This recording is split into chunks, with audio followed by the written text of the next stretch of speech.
Dans un essai récent, dans lequel il décrit la naissance de sa vocation d'aquarelliste, le romancier américain Henry Miller donne une définition pénétrante de la peinture à l'eau.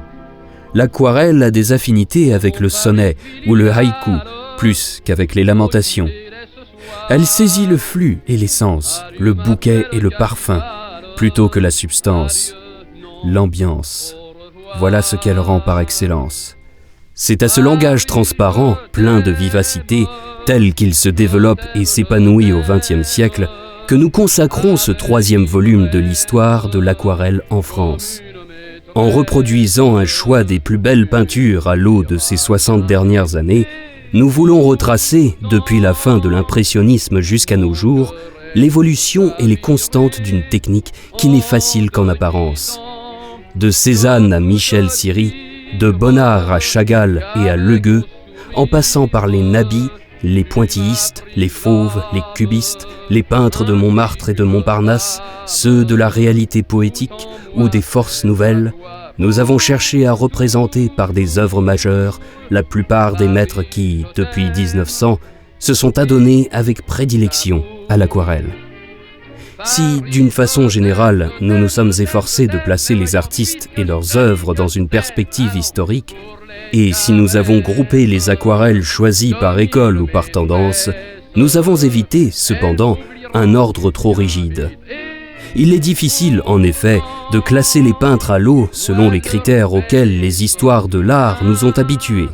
Et cela non seulement parce que plusieurs des maîtres de notre siècle ont dédaigné le lavis ou la gouache, mais aussi parce que l'aquarelle en elle-même échappe aux hiérarchies dogmatiques.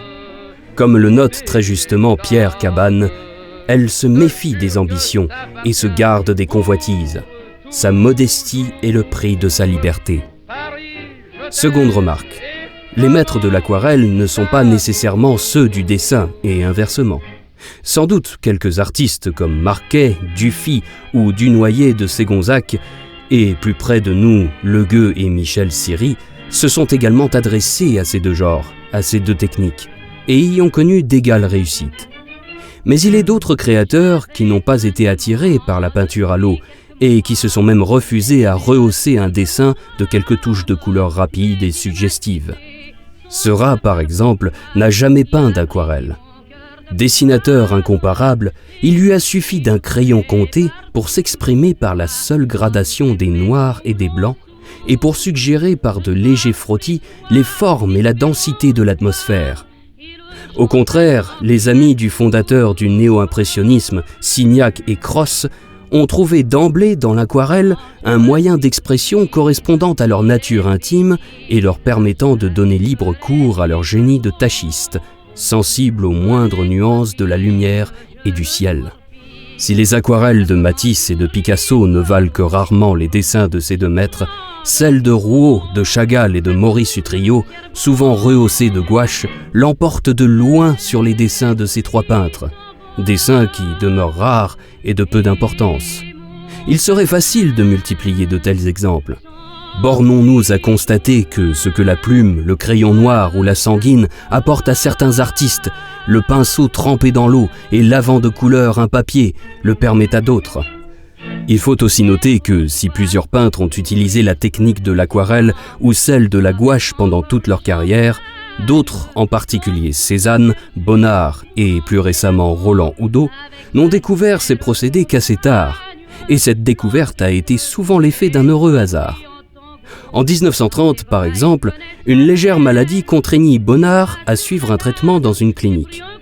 Comme il se plaignait de cette inactivité forcée, son ami, le docteur Arthur Hanlauser, lui suggéra de se remettre à l'aquarelle, qu'il n'avait guère utilisée depuis ses années de jeunesse.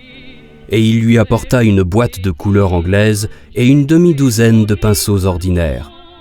Bonnard, écrit Madame Hanlauser, se mit à l'ouvrage. Mais quelle déception! On ne voyait qu'une espèce de sauce brunâtre, car, comme le dit Spittler, à force de tout mêler, on n'obtient que du gris. Bonnard, habitué par l'huile à reprendre, à retoucher, à corriger ce qui n'avait pas été voulu, expliquait tant bien que mal qu'il n'était pas doué pour le premier jet.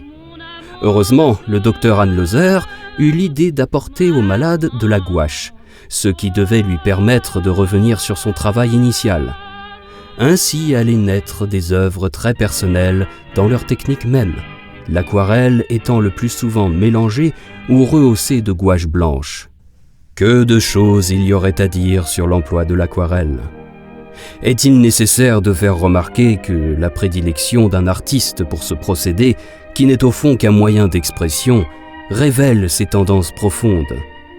Ce n'est pas un effet du hasard si Signac, Cros, Marquet et Dufy ne couvrent guère leurs feuilles de papier et la parsèment simplement de touches de couleur, juxtaposées les unes à côté des autres. Cette manière de faire décèle certainement un lien entre ces 4 maîtres, qui sont pourtant si différents à d'autres points de vue.